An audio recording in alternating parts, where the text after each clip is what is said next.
Oke, bismillahirrahmanirrahim. Assalamualaikum warahmatullahi wabarakatuh. Hari ini kita kembali lagi bertemu di mata kuliah digital marketing, ya. Ini pertemuan terakhir, gitu ya, sebelum kita ujian minggu depan. Hari ini kita akan membahas mengenai etika dan hukum cyber, gitu ya. Materinya sedikit, gitu ya. Sebelumnya saya sampaikan bahwa tidak seperti dengan materi-materi sebelumnya, materi kali ini saya ambil khusus apa namanya tuh membahas tentang keadaan di Indonesia hukum cyber gitu. Jadi kalau misalkan diambil dari buku lain, buku teks di luar, mereka banyak ngambil yang memang contoh-contohnya dari luar. Jadi nanti screen ataupun slide yang saya bagikan, yang saya sampaikan itu berbahasa Indonesia. Saya akan share slide-nya. Sebelum itu jangan lupa di kolom chat untuk absen terlebih dahulu ya. Silakan untuk absen sebutkan nama dan nomor pokok mahasiswanya.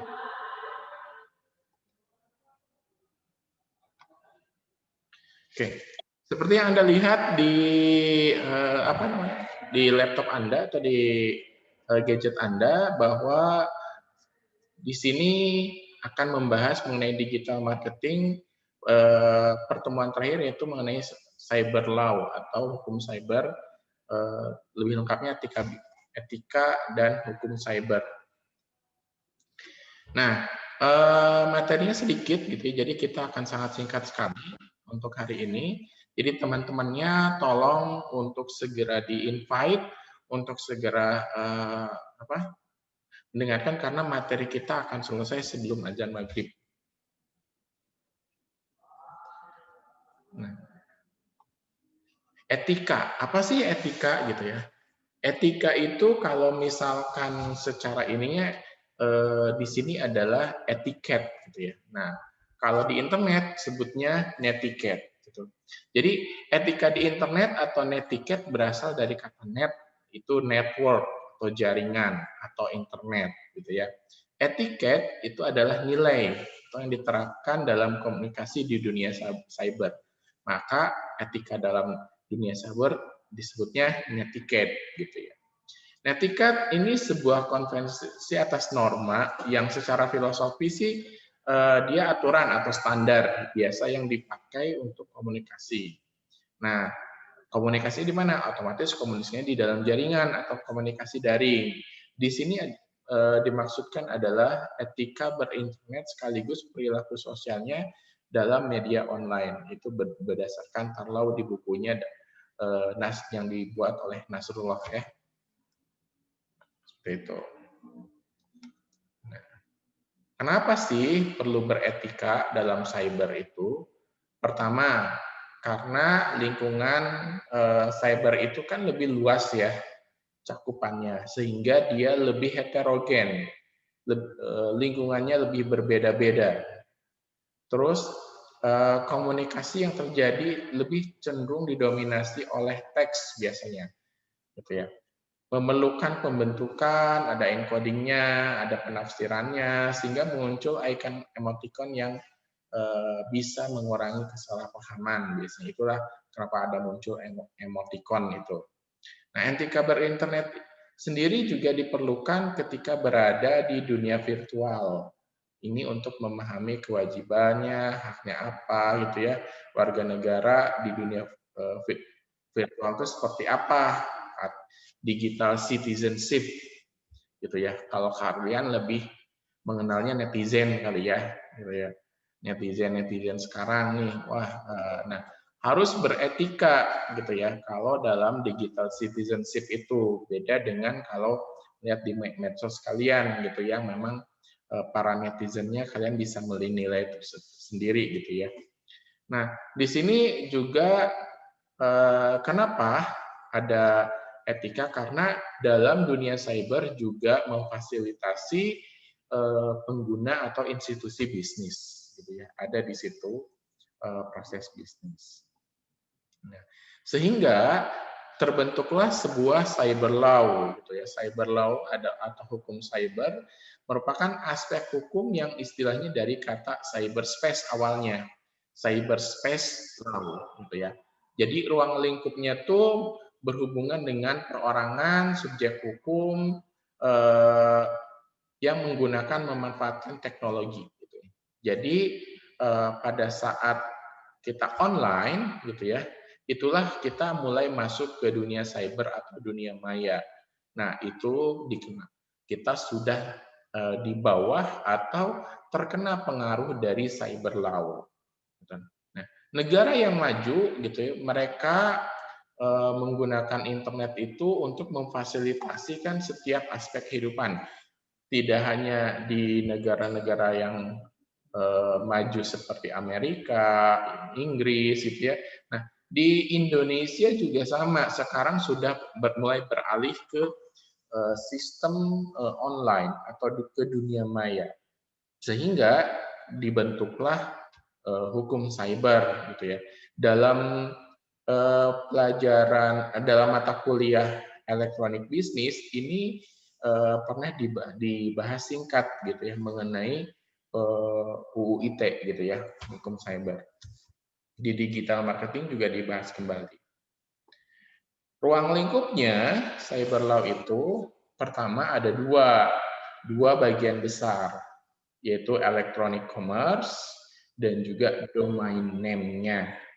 Electronic commerce ini yang akan banyak pembahasannya dalam artian banyak sekali kasus-kasus permasalahan di sini. Yang pertama itu mengenai kontrak online. Jadi ada kontrak online yang memang di situ termasuk ke dalam ruang lingkup di cyber law itu. Itu akan ada pembahasannya. Yang kedua, perlindungan konsumen. Terjadi transaksi bisnis, ada hukum perlindungan konsumennya. Sistem pajaknya juga, yuridiksinya, digital signaturnya, tanda tangan digital, copyright, dan dispute settlement. Ini akan kita bahas. Nah, yang terakhir adalah domain name. Ini tidak terlalu pembahasannya tidak terlalu banyak di domain name karena biasanya domain name itu ketika misalkan sudah dimiliki oleh sebuah organisasi atau sebuah perusahaan itu tidak bisa diambil lagi, jadi tidak terlalu banyak mempermasalahkan di domain name. Model regulasinya, model regulasi ini adalah yang pertama itu dia yang pembagiannya secara konservatif gitu ya. Konservatif, undang-undangnya di sini lebih spesifik, misalnya regulasi mengatur aspek data seperti transaksi elektronik, masalah pembuktian perdata, tanda tangan elektronik yang tadi, pengakuan dokumen, alat bukti, ganti rugi dan lain-lain. Nah, ini juga ada regulasi yang memang terpisah mengenai antara tindak pidana dan tindak perdata terkait cybercrime dalam undang-undang itu sendiri. Kedua, itu regulasi yang tadi konservatif, sekarang komprehensif. Materi muatannya tidak mencakup hanya perdata, tapi juga aspek administrasi pidana. Nah, terkait dilanggar ini sih terkait misalkan penyalahgunaan teknologi informasi dan komunikasi. Jadi gitu. Jadi kalau misalkan ada penyalahan TIK, itu masuknya ke regulasi yang komprehensif ini. Nah, kalau yang konservatif tadi, misalkan pemalsuan tanda tangan digital, gitu ya. Nah, itu masuknya ke yang pertama tadi, konservatif, gitu ya.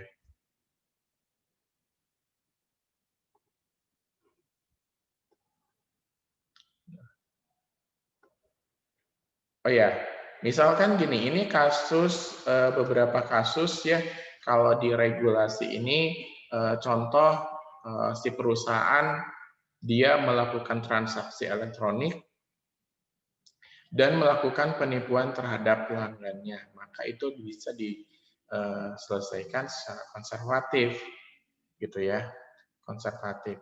Nah, itu masuknya ke dalam nanti cybercrime yang memang dia dia melakukan aspek-aspek penipuan terhadap transaksi elektronik yang dilakukan dengan customer. Nah, ketika misalkan ada kalian penyalahgunaan, nah penyalahgunaan teknologi informasi dan komunikasi ini, misalkan kalian menyebarkan hal-hal yang tidak benar, gitu ya, tidak benar. Kalian misalkan menyebarkan isu sara, pornografi dan lain sebagainya, itu masuk ke dalam model regulasi komprehensif, gitu ya. Nah, kalau berdasarkan tadi kalian sudah tahu lah kasusnya yang mana kemarin-kemarin banyak banget gitu ya, yang model penyalahgunaan teknologi informasi dan komunikasi. Jadi kalian bisa bisa membagi kasus tersebut gitu ya, masuknya kemana. Cyber law di Indonesia seperti apa? Jadi orang Indonesia ini kita sudah mempunyai undang-undang yang resmi yang mengatur orang-orang yang tidak bertanggung jawab di dunia maya. Gitu.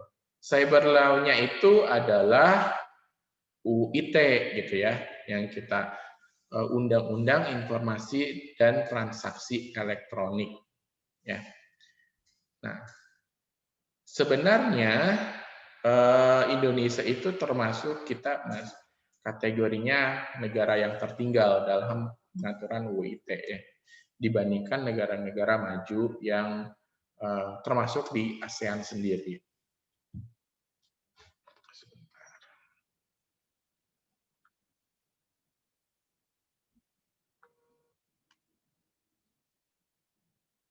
Sebentar.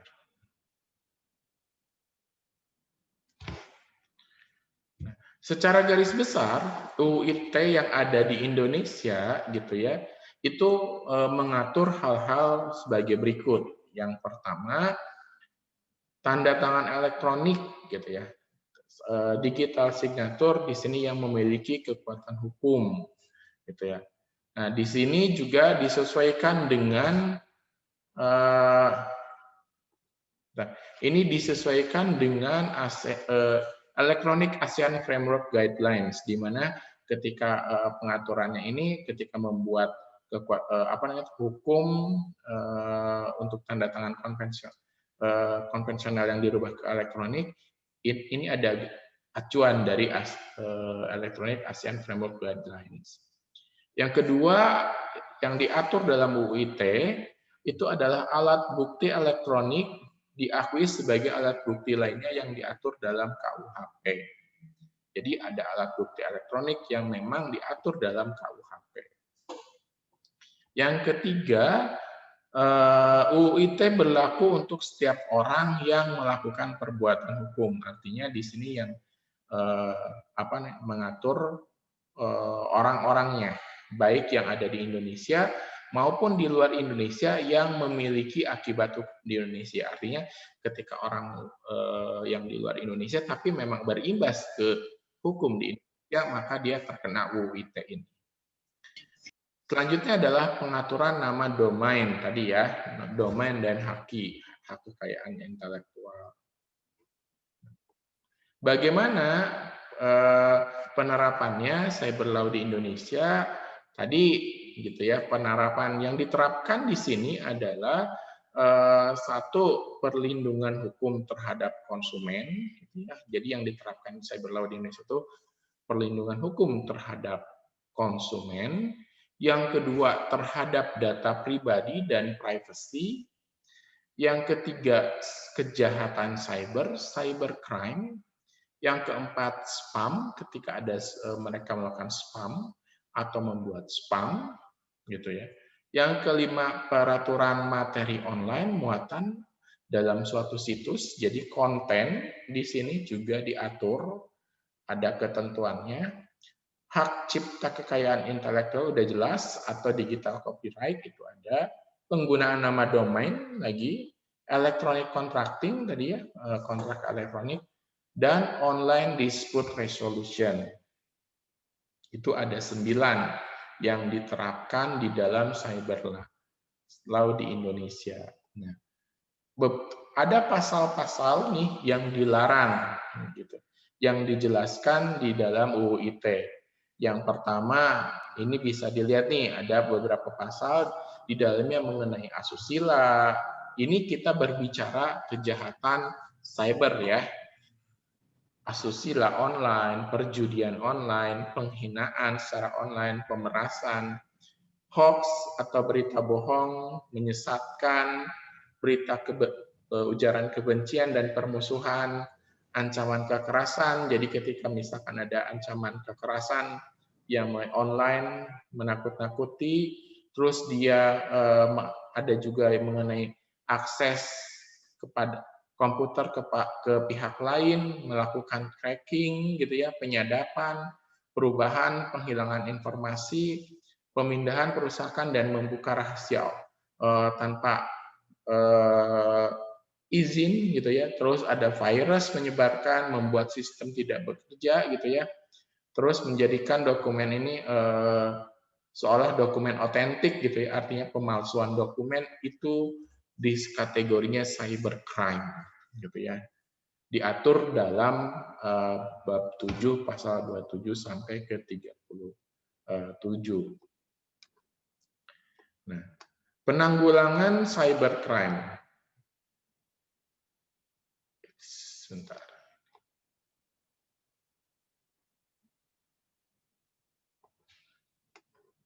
Oke.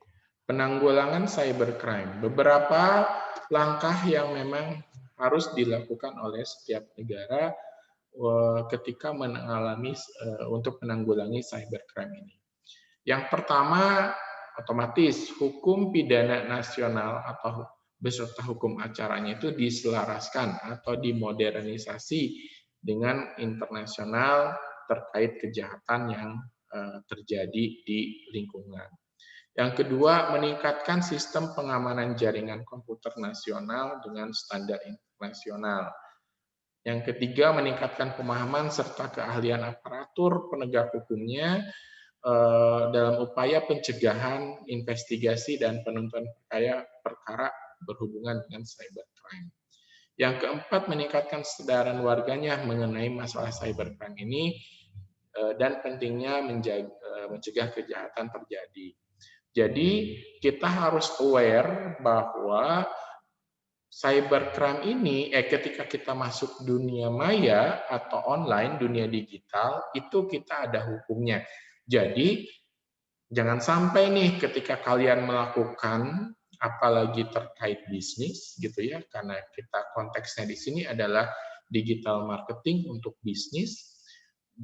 Ketika kalian melakukan kecurangan atau apapun itu ada hukum yang mengaturnya, gitu ya. Ada hukum yang memang harus kalian perhatikan.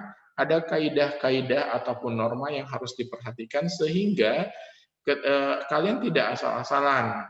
Nah, ataupun ketika misalkan kalian ya sudahlah gitu ya, nggak akan kejadian. Tiba-tiba ada yang dari pemerintahan menegur kalian ataupun melakukan tuntutan terhadap kalian sebagai pribadi ataupun organisasi, maka ya kalian akan mau nggak mau menjalani itu karena sudah disampaikan bahwa ada undang-undang yang berlaku di situ.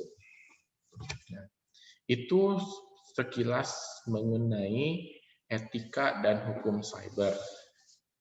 Banyaknya hukum cyber ini yang dibahas menarik di beberapa buku adalah mereka mengaplikasikan, mereka melihat dari sisi dunia yang negara yang sudah maju sehingga lebih kompleks gitu ya, lebih menarik. Tapi ketika saya baca, ketika saya terapkan untuk kalian, kayaknya itu nggak akan masuk gitu. Dalam artian bahwa kita di Indonesia, maka beberapa hal memang harus disampaikan adalah mengenai cybercrime di Indonesia. Ada beberapa contoh kejahatan cybercrime yang dilakukan organisasi, misalkan pemalsuan data gitu ya, pemalsuan data terus diberikan apa namanya itu, terus ada misalkan kalian menggunakan data orang lain untuk melakukan pinjaman online misalkan. Kalian melakukan pinjaman online menggunakan data orang lain itu cybercrime gitu ya. Jadi kalian harus tahu bahwa oh ada kaidah-kaidah dan kalau kalian menjadi korban harus seperti apa.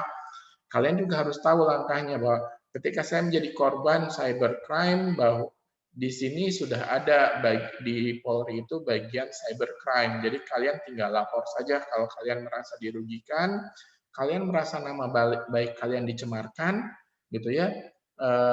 Kan misalkan ada nih ketika seseorang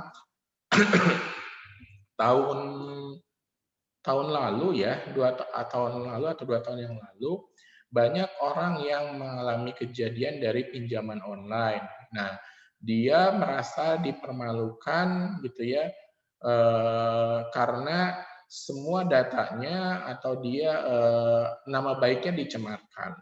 Nah, itu tidak sesuai etika gitu ya. Jadi walaupun kalian misalkan yang meminjam atau misalkan tapi si yang memberi pinjaman itu tidak beretika. Itu berhak untuk dilaporkan ke cybercrime gitu bahwa dengan dan biasanya kasus itu konsumen menang kok di situ biasanya gitu ya. Nah, itu bahwa dia bisa dirugikan nama baik dan lain sebagainya. Nah, itu mengenai cybercrime yang etika dan hukum cyber yang harus kalian ketahui di dunia digital. Nah, tugasnya adalah coba kalian cari nih perusahaan yang mengalami kasus cyber law gitu ya. Cyber law, kemudian ceritakan bagaimana perusahaan tersebut mengatasi masalah yang mereka hadapi. Bukan personal, tapi perusahaan. Formatnya bebas, kalian buat laporan dalam bentuk makalah, dibuat per kelompok 5-6 orang. Batas waktu pengumpulannya 21 Januari pada saat ujian gitu ya. Jadi formatnya bebas gitu, kalian upload saja. Nah, itu saja perkuliahan kita hari ini. Terima kasih atas kehadirannya.